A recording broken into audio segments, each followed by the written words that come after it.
gosh, thank you for having me over to your house. Hey, welcome to the studio, man. This is a lot of fun to have you over. Yeah, I get to be in the studio. I'm always interviewing other people saying, welcome to Mom's house, introducing them to Kanye Westy, who, of course, is still going to share the spotlight with me. But this is exciting to get to be interviewed in your studio. Well, funny enough, I have the hardest time trying to convince people that this isn't my mom's house. So I totally get it. This is the year of the mom's house. It's all right.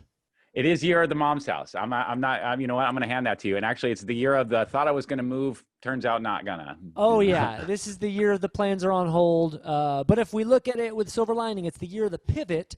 And here we are pivoting to Twitch. I did a live late night talk show, which is, this is the thing, Who's the Ross, for 11 years. And now in year 12, where we were like in Hollywood, in LA, in Los Angeles going, hey, we're going to get on TV. Instead, we had to make our own TV, and now we're doing it on Twitch.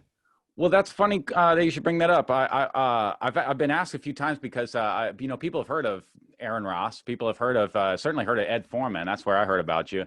And people are asking, are you an LA comic or a Portland comic? What's going on? Yeah, I'll let people know. So the first half of my career, like Colbert was in character, I played Ed Foreman, who was libidinous, polyester-clad, poor-wigged, former Edspirational speaker turned late-night talk show host. Hi, I'm Ed Foreman. You might recognize me as the Edspirational speaker and author of the best-selling self-help book, I'll Make You Better, because I'm better than you. Poop or You'll Die. Children's book, and my book on safe sex entitled Condoms Hurt My Dick, but Babies Hurt My Pocketbook, so I'll double bag it, baby.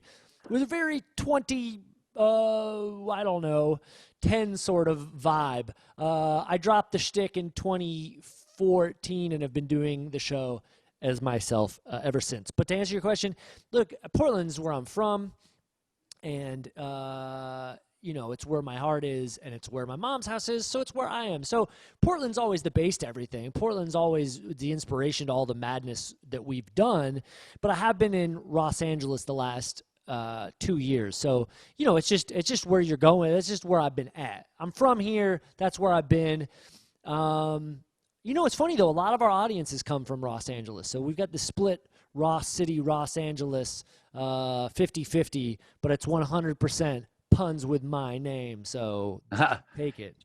True. Now, and then LA is kind of southwestern, isn't it? Would you consider LA kind of a southwestern?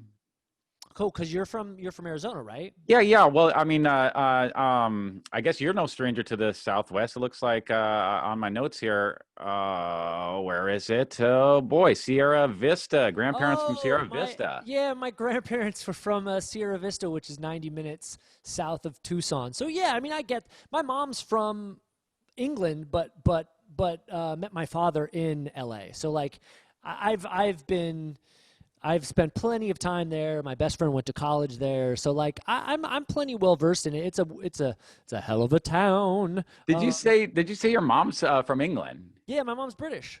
No kidding. Okay, yeah. So Charlie, my drummer, is from England. Isn't that so funny? How about that?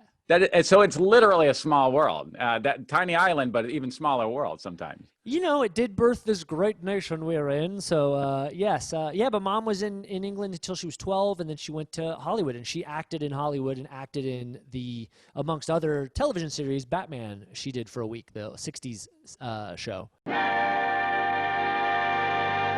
Oh, isn't Batman the grooviest? You're right, Duchess. And that Robin. Oh, I'm out of my skin over him. Gosh, what marvelous dreads. Oh, you do bend my mind. I'm launched. Isn't that was a beautiful incredible? clip. That's Mom on Batman. That was beautiful. Thanks. Yeah. You know what? Thanks for sharing. Who's running the clips around here anyway? I don't know. Some ways we've. Who is there's? Who did that? How did that happen? How are you doing that, Ross? I don't know how you Twitch did that. magic, baby. That's got to be it. Moving right along. You know what? This one caught me off guard. I'm not gonna lie. So this one. Spoiler alert. Yeah. Al's Den gig fired. I was suspicious of that. Can you tell me a little more of that before I elaborate on my thing? Oh yeah. We did, when I was doing this character, we did this show is at Dante's in Portland, which is like one of the wildest clubs and bars that you wouldn't expect a talk show. But my boss at Dante's, Frank, he already had Karaoke from Hell, he had Sinferno, he had Storm Large, he had all these like iconic weekday weirdo shows, and he gave us this Tuesday night thing because he was like, yeah, this is great. He told me when he sat down at a meeting the day I no longer had to work a service industry job, and said, here's how much you make. I've always wanted to have my own Johnny Carson in my bar. It's crazy. So we got to do that. So fast forward, after doing it in his club, I tried to move to LA for 8 months. The first go round doing the character show, when I was just traveling back to visit for the summer, and I played at this hotel, the McMiniman's Crystal Hotel. They had this like lounge that fit like 75 people in the basement. I did it for a week, and it went so well. We did 7 different shows in 7 days. Not like, you know what I'm saying? Like, I guess it's the equivalent to having like a new set list every night for 7 days. So, but we wrote new material for each show and had new guests, and they really liked what we did, and they offered me Thursday, Friday, Saturday night, late nights after their band residencies. And I thought, I can't pass up 3 nights a week doing 2 hours. It was just like a dream come true. And, a small scale dream, but still really cool. So we did it for 1 year, and we were debaucherous. I mean, we would have drinks before the show, during the show, after the show. Jump in the hot tub, go to other bars, blah, blah, blah, blah, blah, blah, blah, blah. They had the soaking pool there that could fit like 20 people or 50 people, depending on if you're me. And so I played the gig, man. I love that place. Yeah, you've been there. That's how we met. So yep. So we get in so much trouble throughout the years, more like boyish, playful trouble. But when we hit a 1 year anniversary, the whole theme of the show was, we didn't get fired. And then we got fired. And so the question is, well, how did we get fired? Well, the short answer is the hotel manager, who had been really cool to me, she had hurt herself. She had had a broken foot. And so she was off for a couple months. And she came in to the show with friends and was really drunk and was heckling us.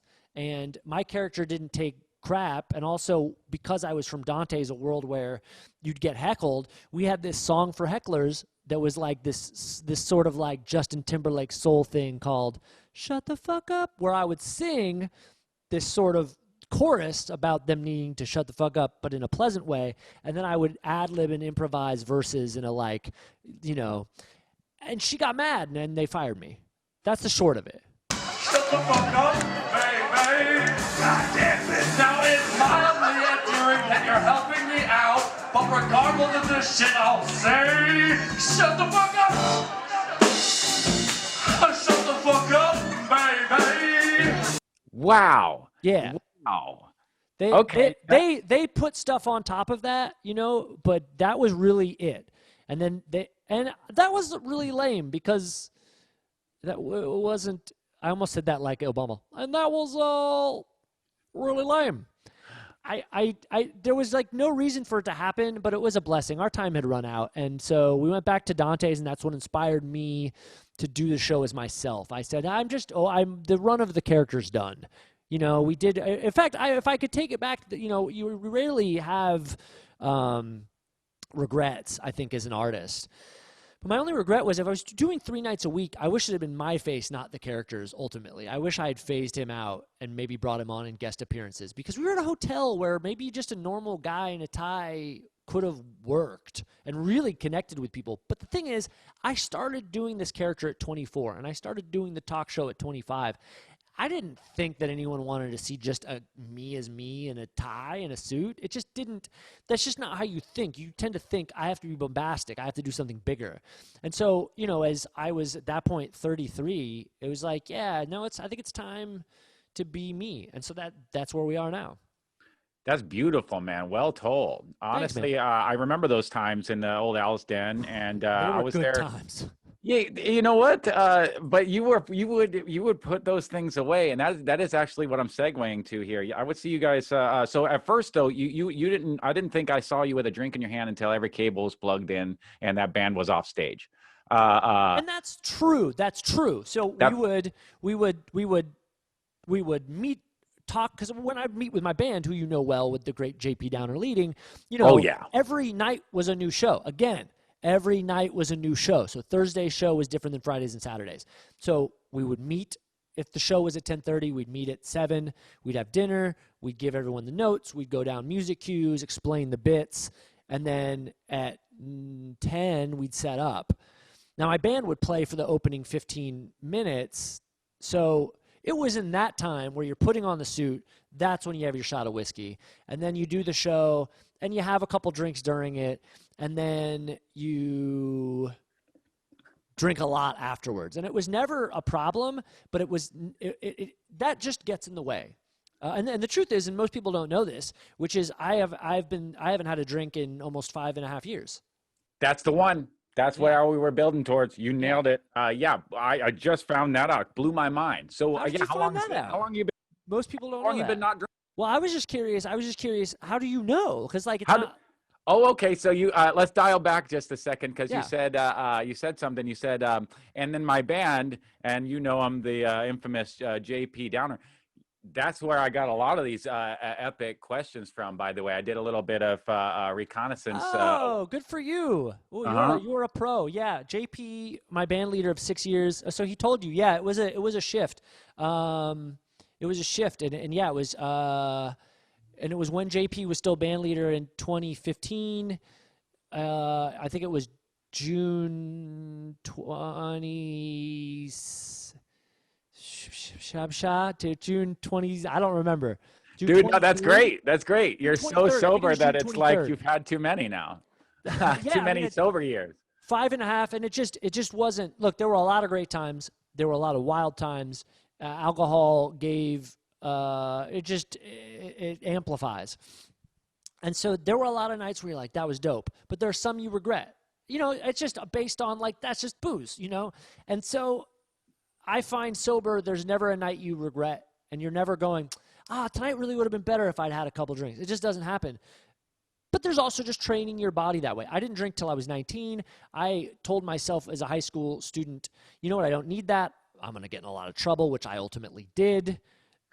Like plenty, and then because of alcohol, and I just told myself I want people to meet the real version of me, so I'm going to go to these parties in high school and gatherings without it. And I held strong until I rounded into my sophomore year, and I just couldn't fend it off. And it's the best adult decision I ever made, and as a professional, it's been outstanding. That's congratulations, man. That is tough work, especially as a man of showbiz. How often do you see that little mug on people's desk and wonder what's in that mug? Sure. Yeah, I think with Jimmy Fallon, it's always vodka. It's shots fired. It's literally shots fired. That's points. Nice. It's it just didn't have a place for me anymore. And I think when you take a hard line, you're just better off, and I just thought I'm lucky that it was never a problem. It was never a couldn't stop, but it's still a hindrance. And so it just didn't, I'll always talk to the individual about the ideas of not, of abstaining, but I don't push it because people should make their own decisions, and look, at least I can lead by example. But I will say this, one big reason to stop is you do live performances enough. And in the year that you met me, I was doing them 4 or 5 times a week in bars and strip clubs. And so that's just too much free drinks. And no incentive not to drink in that situation. Yeah. It's just, you just go, this is just too much. This is just, they're basically just selling me the idea of booze. And that's not why I do this. And so, look, you just want to be the most quick, you want to be the most real and top, a high octane version of yourself. And the only way I was going to do that was without any substance. So like I then leaned on coffee super hard, and I drink plenty of coffee, but I don't drink coffee within the show for the most part. That would be like a super treat. Like, because I was doing shows in LA where I would have, in Portland too, where I'd have to have the coffee. It just goes to show how simple, the necessity of any substance can be. But I would crack out on coffee, which what could happen was I was too jacked early or I was too low late. And if I'm interviewing a guest live, I just owe it to them to be the best and the most attentive. And so, totally. I do yoga every day when I get up. I have a routine of stretches and mental and vocal exercise before I do every single performance. And that's just because this means a lot to me. And, you know, I just feel like I've got to be that sharp. So that's my long-winded of bye booze, hello, Zen, Yeah. Dude, no, I'm really, really proud of that. Now, hang on a second. I heard in passing, there's just a couple little tidbits here that I want to catch up on before I ask you a real bombshell. Oh, we've got, so I heard you say something your sophomore year, and I don't exactly remember what you said, but was this Wilson High School? well, I went to Wilson High School, and then so sophomore year, I went to PSU all of my collegiate career, but the sophomore in college I'm referring to is I went to Oregon State for a year, and okay, I see. Okay, I got you. Yeah. I mean, and I got into trouble. Can I ask you? Is Wilson? Is that Beaverton? Southwest Portland, yeah. So it's like up by like the base of OHSU on the west side of the hill. Yeah, I do love it over there. Suburbia is not too bad.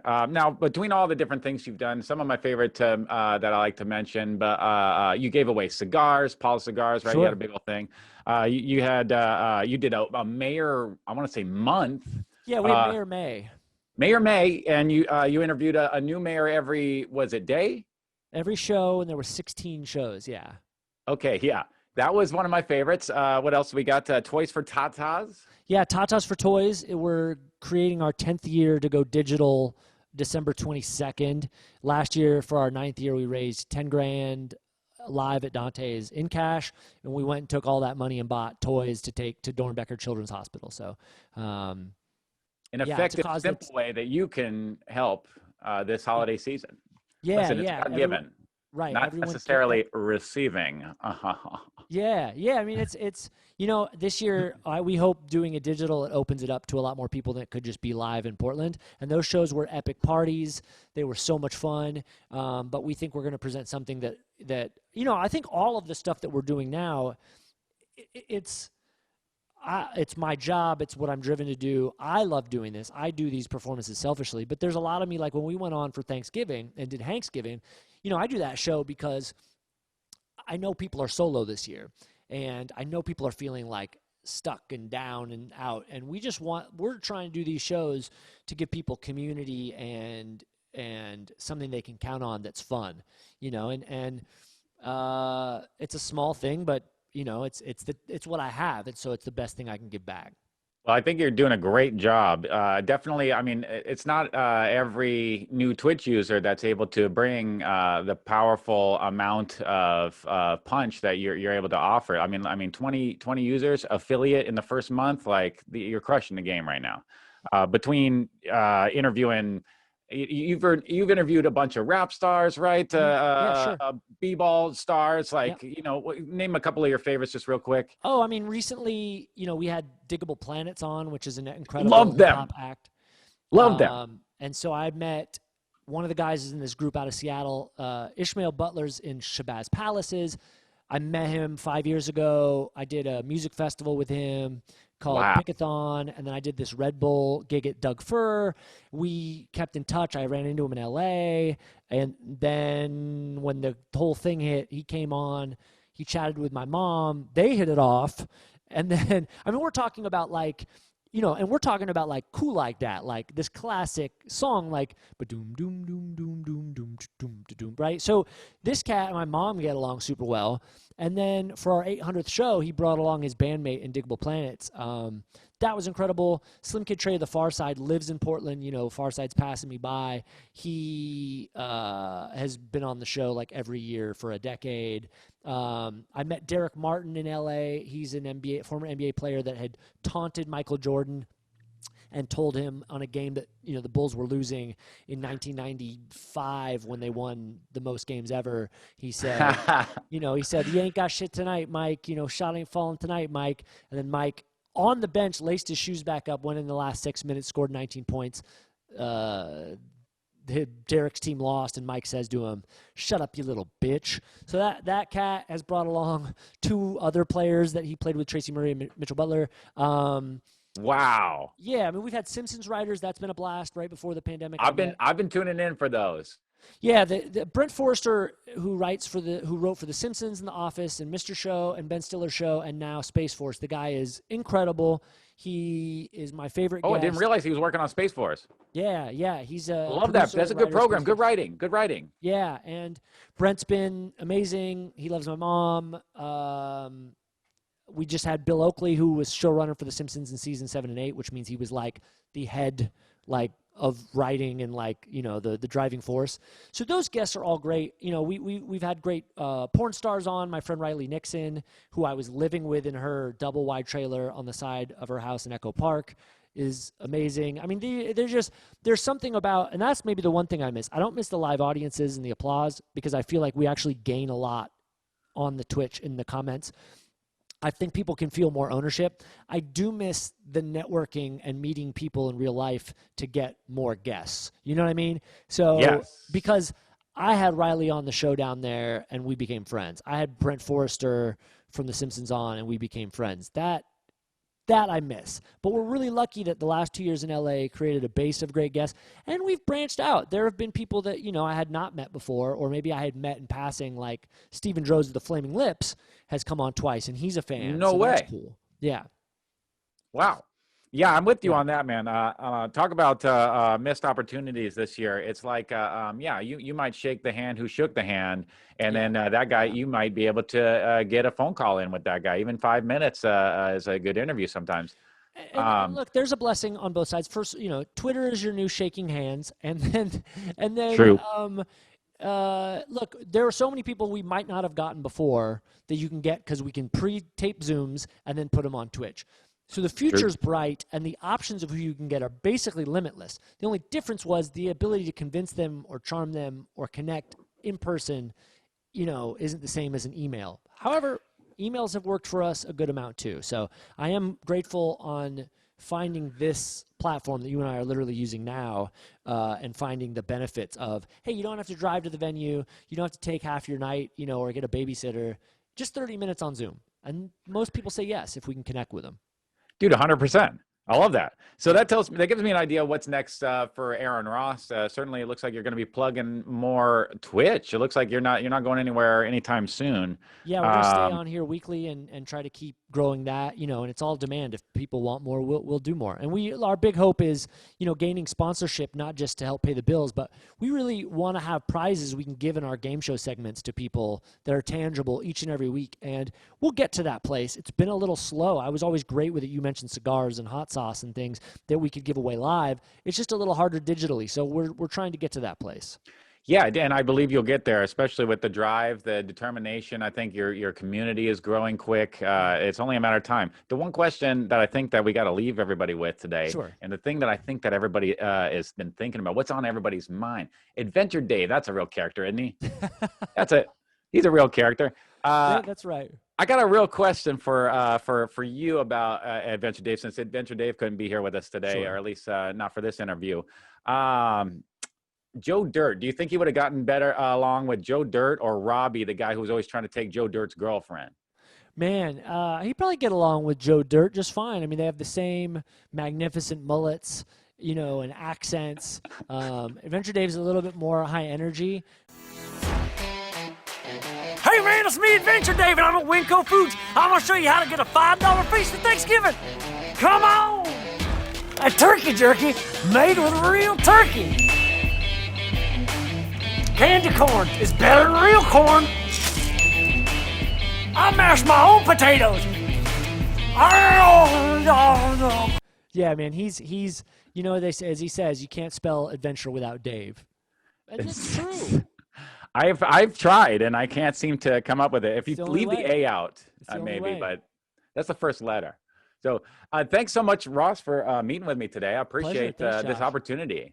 Thanks for having me at the studio, man. I really appreciate it, and we just want people to come check us out. We're currently every Sunday on Twitch, twitch.tv/Who's the Ross, 8:30 p.m. Pacific Standard Time. We've got brand new games, comedy, and guests, and we get to hang with our funny family and comedy community, people like you, if you come join us.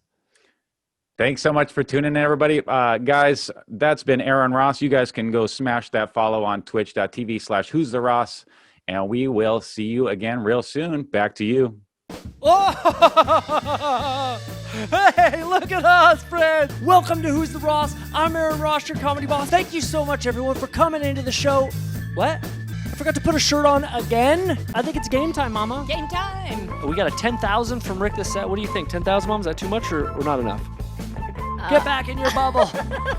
Michelle, let's do some oil painting. So funny, I laughed. I'll buy that for $1. Yeah, you will. The game is Black Friday, a tribute to Kanye West, aka Ye Ye, our pup down here. There is the boy. This is in tribute to Everything else is so good it fits in my top 10 too. So Mom and I began painting our happy little pups. You're my best friend, Jigs. Number one guest. Who's the Ross? Aaron Ross. Aaron Ross. But your mom is watching. No, just kidding. You got a cute butt on you. Hold for edit. We did kiss. Wear your mask, wash your hands, and mind your business. Mind your beeswax. You know, we had a lot of fun. Because positivity is what we need in these times. I'm Aaron Ross, your comedy boss. Mama Ross, Kanye West, you my bestie. Hey, we'll see you next Sunday, right? Bye. We love you. Bye.